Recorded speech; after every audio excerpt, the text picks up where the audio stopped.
Hey everyone, this is Sia Knight, the College Savvy Coach, and I'd like to welcome you to the College Savvy Academy. Now, you're very fortunate because the College Savvy Academy is going to give you what you need in order to get started with your child's college journey. Now, this academy will teach you how to build a strong foundation in which to build your child's college dreams. It'll also talk about the non academic factors that will help to round out your child's academic profile. And the last module will talk about the first steps in locating and identifying money for college tuition. Let me translate this for you: free money for school. We'll talk about that.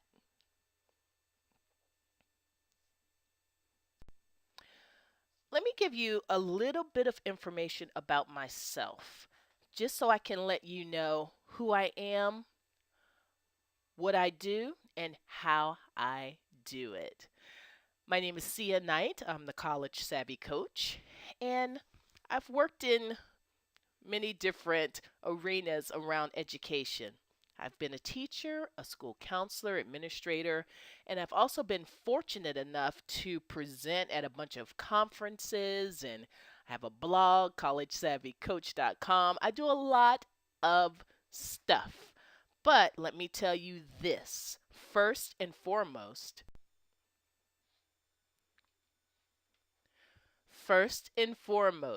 I'm a mom. So you see here, that's me, and there's Vaughn, and there's Kendall. And as the mother of a middle schooler and an elementary age child, I know there is so much to keep up with. There's so many deadlines and activities and different assignments that there's so much. So when it comes to thinking about college, sometimes that gets pushed to the back burner. But here's the deal, it's coming. It is coming, and it's coming soon. So, middle school is the time that I suggest people start getting ready for this process. And me helping my children, it reminds me to the era when I was growing up, when my mother, she knew that she wanted me to go to college. But she also knew that she didn't have the information, the knowledge, the educational background to help me. Now, luckily, I was able to hook up with some connections, some mentors who helped me through that process. And I never, ever forgot that.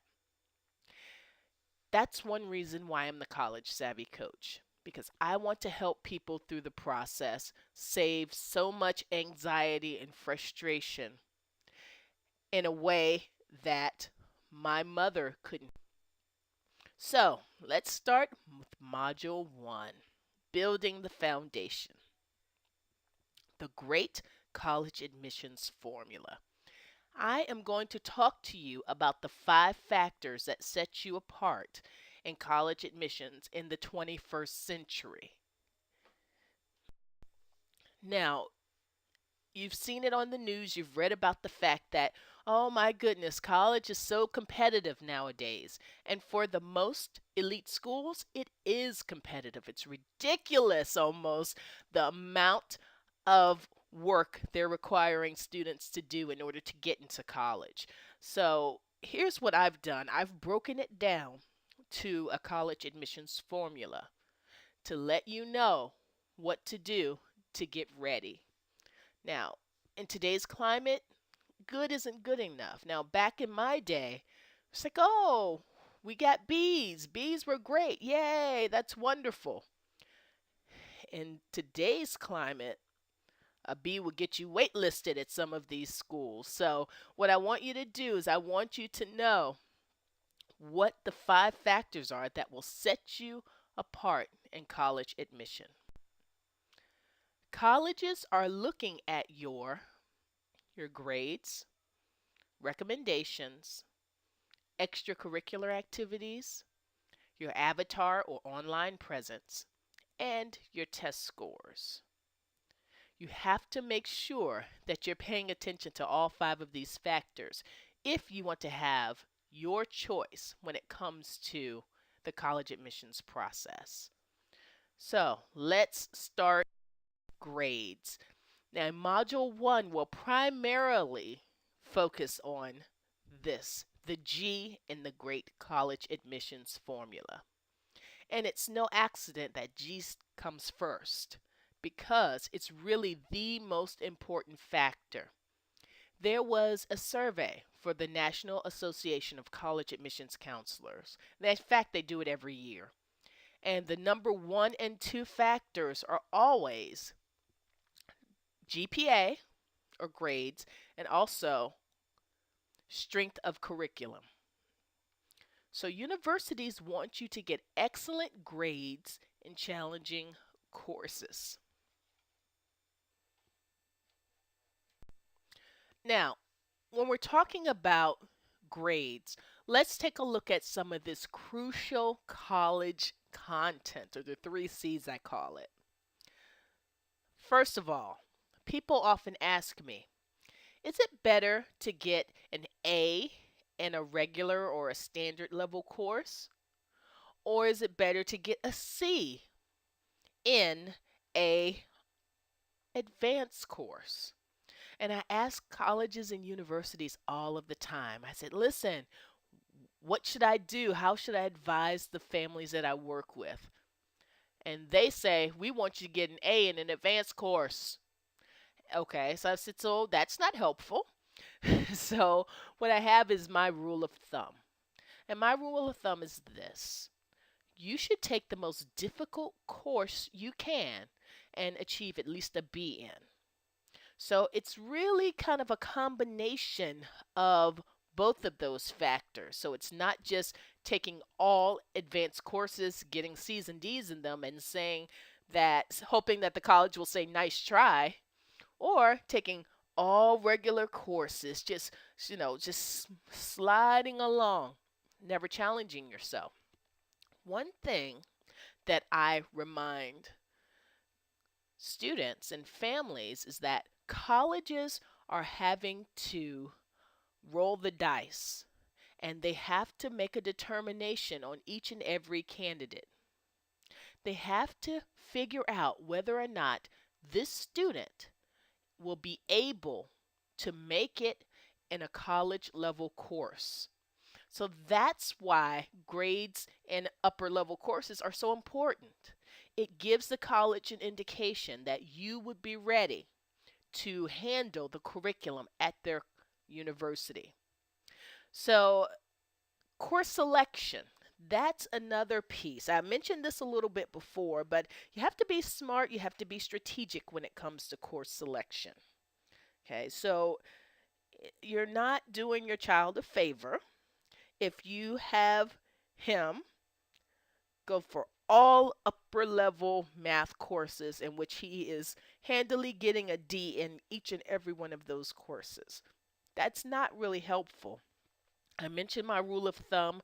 Make sure that you're trying to balance out rigor as well as your child's ability level, and also something else to think about, work ethic. The next topic I want to discuss can be a touchy one. Foreign language. Foreign language. Or we say in today's, enlightened climate, world languages. So, what I've seen time and time and time again, I've seen students who have started their journey with French, Latin, Spanish, Japanese, and a number of different languages. They've started their journey with this particular language in middle school. Then they have gotten, by the end of 11th grade, they have gotten the required credits for, not only an advanced diploma, but you're like, hey, I have four years of language. Isn't that great? And they want to take that fifth year off They want to take no foreign language in senior year. Also, a parallel to this is also math. I've seen this as well. We have students who are identified early, middle school, early high school, as being gifted or as being talented in the area of math. They take that algebra in seventh grade and eighth grade, and then guess what? They hit a wall around 10th grade. They say, listen, I've made it to pre calculus, I'm done. I don't want to do any more math. I've gotten the required credits for the diploma I'm seeking. I have um, done what has been expected. I've even gone over that. I don't want to have math my senior year. Here's what I would say for both of those topics, also for world languages as well as math. Make sure that you have come up with a plan that includes your child taking both of these subjects senior year. Now, back in the dark ages when I was going to college, it was known that senior year was the year to slack. Okay, you didn't have to really do much. Your coursework can speak for itself from the other 3 years, and so it wasn't important in terms of what you took. You could take underwater basket weaving, you can take a number of different electives, and like, hey, at least I'm still in school. Isn't that great? Times have changed. Times have changed. Colleges and universities are looking very close at that senior year schedule, and many times that will be the determining factor between one student and the other, that senior year schedule. And also important is how the students have performed during senior year. Now, some people would say, hey, listen, by the time senior year rolls around, I'm just going to apply and I'm not going to worry about it because the colleges won't see my grades anyway. And they will have decided to let me in by the time those grades come through. Let me tell you, not the case. I can tell you several instances where colleges and universities had put someone on hold or waitlisted them wanting to see the first semester grades. Now, I've even had a more extreme case where I had a student that was being considered for a university, and they asked me as a school counselor to send his third quarter interim grades. His interim grades. So he was mortified. He said, please, please, please, Miss Knight, don't send them. If I don't send them, they're not going to let you in for sure. So I had to send those third quarter interim grades. He had kind of blown it off. He had not done his best. And consequently, he did not get into that school at that time. So be careful and do your best all throughout high school. So here are some crucial college questions. So this is what I will do at the end of each module. I will ask you some crucial questions. Now, I like to call it crucial college questions because it sounds better than homework, but you know the drill. So here are some questions I need you to really and truly think about and consider. Number one, what is my child's cumulative GPA? Do you know? It's important that you know where your child stands because later on, when your child's applying to colleges, it can save you a lot of time, heartache, and money if you know that they are definitely outside of the realm of what his or her dream college is looking for. The second question is, have I planned all of my child's courses throughout high school? So, by the time your child is in seventh or eighth grade, the best thing for you to do is to go ahead and try to figure out what he or she will be taking through high school.